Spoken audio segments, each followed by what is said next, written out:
കരളലിയിക്കുന്ന രംഗങ്ങളാണ് ഫലസ്തീനിൽ നമ്മൾ കണ്ടുകൊണ്ടിരിക്കുന്നത്.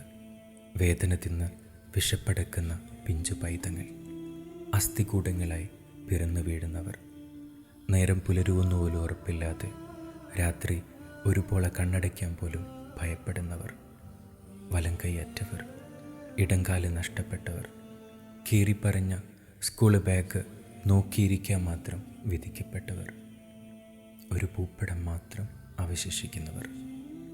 നമുക്ക് അവർക്ക് നൽകാനാവുന്ന ഏകാശ്വാസം എന്ന് പറയണത് പ്രാർത്ഥനയാണ്. തൻ്റെ സഹോദരന് വേണ്ടി അവൻ്റെ അഭാവത്തിൽ പ്രാർത്ഥിക്കുന്നതിനാണ് ഏറ്റവും വലിയ പ്രതിഫലം എന്നല്ലേ മുത്തുനബി നമ്മളെ പഠിപ്പിച്ചത്.